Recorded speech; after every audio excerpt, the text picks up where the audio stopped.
Magnetic resonance imaging. इसमें क्या है, मैग्नेटिक में, ठीक है।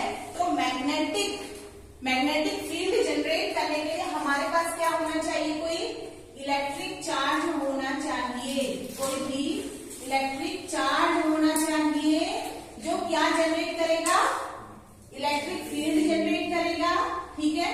जो क्या जनरेट करेगा, इलेक्ट्रिक फील्ड जनरेट करेगा। और इलेक्ट्रिक फील्ड जनरेट होने से क्या आएगा, वहां पर मैग्नेटिक फील्ड जनरेट होगा, ठीक है।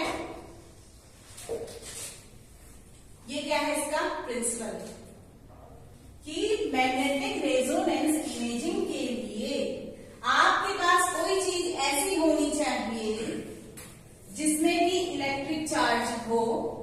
इलेक्ट्रिक चार्ज होने से क्या होगा, इलेक्ट्रिक फील्ड जनरेट होगा।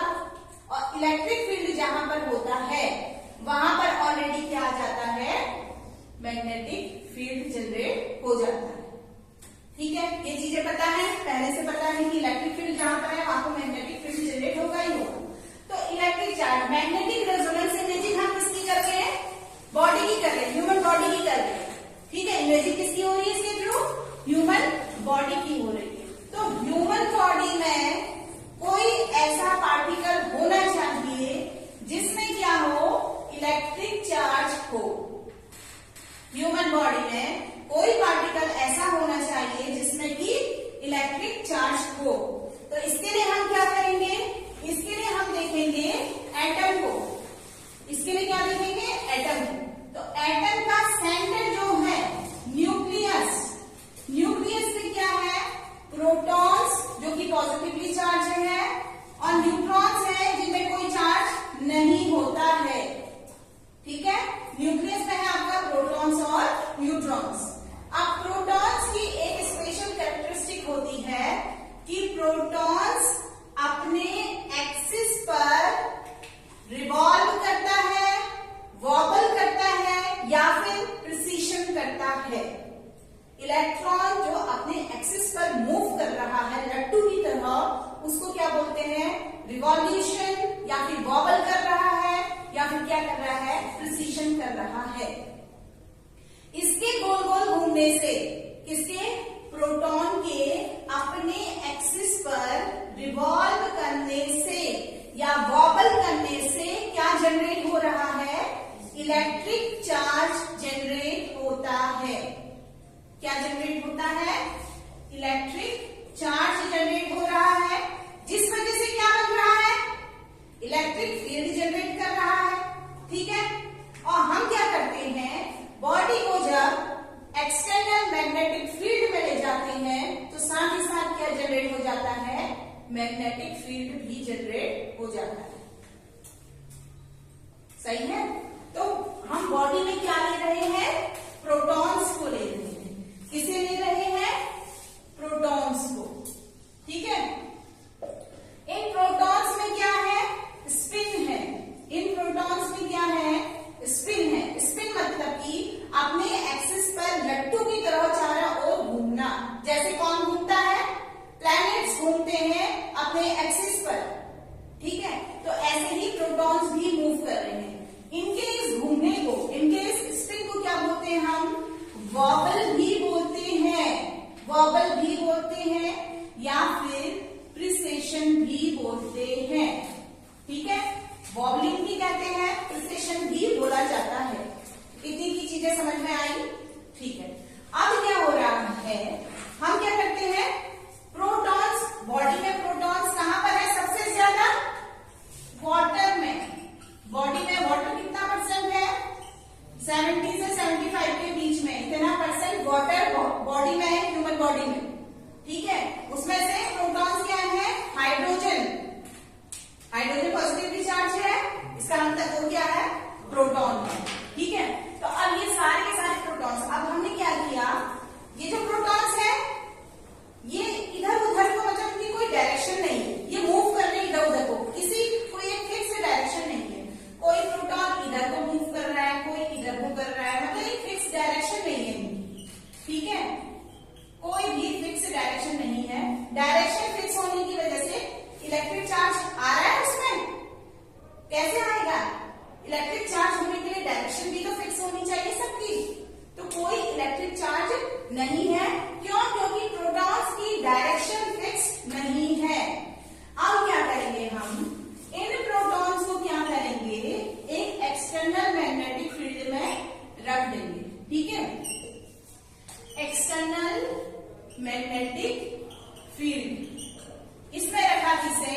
वॉबलिंग भी है, ठीक है, मूव भी कर रहा है, चार्ज आ गया है इनके अंदर। और जब इनको हमने एक्सटर्नल मैग्नेटिक फील्ड में रखा तो इनमें क्या जनरेट हो गया, साथ ही साथ मैग्नेटिक फील्ड भी जनरेट हो चुका है। जैसे ही एक्सटर्नल मैग्नेटिक फील्ड में रखा तो इनमें क्या हुआ, मैग्नेटिक फील्ड जनरेट हो गए, ठीक है। तो सारे के सारे ये जो प्रोटॉन्स हैं ये क्या करेंगे, कुछ प्रोटॉन्स जो लो एनर्जी के होंगे, लो एनर्जी, ठीक है, कुछ होंगे लो एनर्जी और कुछ होंगे जो एक्स्ट्रा एनर्जी गेन कर लेंगे। एक्सटर्नल मैग्नेटिक फील्ड में रखा है, ज्यादा आ गया उनमें, ठीक है, फील्ड, तो वो क्या हो जाएंगे, एंटी पैरेलल अलाइन हो जाएंगे, सही है। कुछ पैरेलली अलाइन हो गए प्रोटॉन्स, कुछ एंटी पैरेलल अलाइन हो गए, ठीक है। ये है लो एनर्जी लेवल, सही है। जिन्होंने एक्स्ट्रा एनर्जी गेन कर ली थी वो कहां चले गए, हाई एनर्जी लेवल पे चले गए, हाई एनर्जी लेवल पे चले गए। जो पैरेलल है वो लो एनर्जी लेवल पे है, जो एंटी पैरेलल है वो हाई एनर्जी लेवल पर है। तो अब क्या हो रहा है, अब क्या हो रहा है, ये एक दूसरे को क्या कर दे रहे हैं, कट कर दे रहे हैं, माइनस हो जाता है, ठीक है, ये माइनस हो गया। तो अब कितना बचा, केवल एक ही पैरेलल बच रहा है, केवल एक प्रोटॉन ही पैरेलल बचा, ठीक है। ये केवल कुछ ही प्रोटॉन्स की बात नहीं है, ये हमारी बॉडी में कितने हैं, 70 to 75% वाटर है, तो ये इतने सारे प्रोटॉन्स की बात हो रही है, ठीक है। तो ये नंबरिंग केवल 4 या 3 की बात नहीं हो रही है, ये कई सारे नंबर्स हैं, ठीक है। तो एंटी पैरेलल और पैरेलल एक दूसरे को वो माइनस कर देंगे, ये आपने पढ़ा था, ठीक है, पहले भी पढ़ा है। उसमें से अब क्या हुआ, केवल कुछ ही प्रोटॉन्स बचे जो कि क्या है, पैरेलली अलाइन, बाकी सब ने एक दूसरे को क्या कर दिया, कट कर दिया, ठीक है। अब हम क्या करेंगे, अब हम रेडियो फ्रीक्वेंसी पल्स देते हैं, क्या देंगे, radio frequency pulse. Radio frequency pulse देने से क्या होगा, जो पैरेलल थे अब वो क्या करेंगे, एक्स्ट्रा एनर्जी को गेन करेंगे, तो वो क्या करेंगे, एक्स्ट्रा एनर्जी को गेन करेंगे और क्या होगा, एंटी पैरेलल चले जाएंगे। ये क्या हुआ, रेडियो फ्रीक्वेंसी पल्स को गेन किया और क्या हो गए, एंटी पैरेलल अलाइन हो गए। मतलब लॉन्गिट्यूडिनल थे, अलाइनमेंट क्या था, लॉन्गिट्यूडिनल था, और जैसे ही रेडियो फ्रीक्वेंसी पल्स दी गई ये एंटी पैरेलल मतलब कि ट्रांसवर्सली अलाइन हो गए।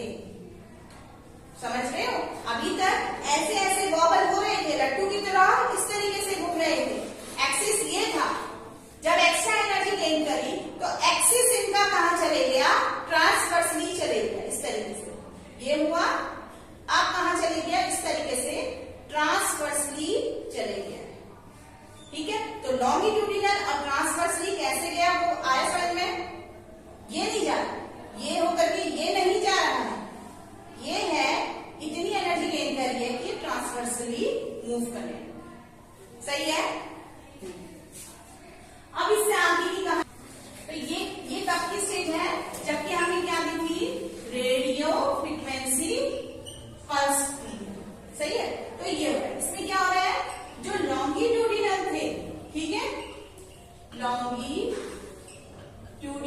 अरेंज थे कौन, प्रोटॉन्स, वो क्या हुए, आप ट्रांसवर्सली मूव करने लगे, ठीक है। ये इस तरीके से मूव करो, ट्रांसवर्सली मूव करने लगे, सही है। इसी से ही क्या निकल के आता है, T1 और T2 रिलैक्सेशन टाइम निकल के आता है, क्या, T1 T2 रिलैक्सेशन टाइम। अभी क्या हो रहा है, अभी मैग्नेटाइजेशन हुआ, ठीक है, रेडियो फ्रीक्वेंसी पल्स दी, ठीक है। रेडियो फ्रीक्वेंसी पल्स देने से पहले क्या हुआ, रेडियो फ्रीक्वेंसी पल्स देने से पहले क्या हुआ था, जो आपके प्रोटॉन्स बिखरे हुए थे, जो प्रोटॉन्स बिखरे हुए थे इस तरीके से, वो क्या हुए,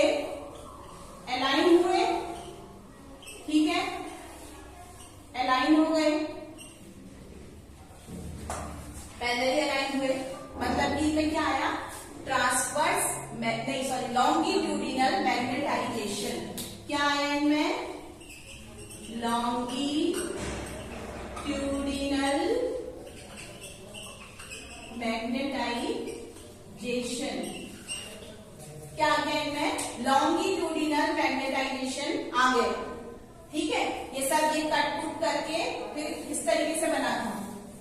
हो गए थे सारे के सारे। ठीक है, और जब हमने इनको क्या किया था, रेडियो फ्रीक्वेंसी RF पल्स दी थी, तो ये क्या हुए थे,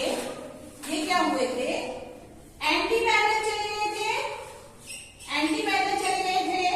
ठीक है, एंटी पैरेलल चले गए थे। और जब हम यहां देखेंगे तो मतलब ये लॉन्गिट्यूडिनल से कहां आ गए थे? ट्रांसवर्सली आ गए। एंटी पैरेलल मतलब कि ट्रांसवर्सली आ गए। कौन?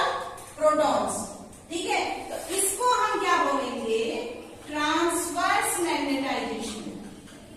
ये वर्ड्स इंपॉर्टेंट है, ट्रांसवर्स मैग्नेटाइजेशन। ठीक है, जब पैरेलल अलाइन है एक्सटर्नल मैग्नेटिक फील्ड के, ठीक है, तो उस समय क्या है? लॉन्गिट्यूडिनल मैग्नेटाइजेशन है। ये रेडियो फ्रीक्वेंसी पल्स देने से पहले की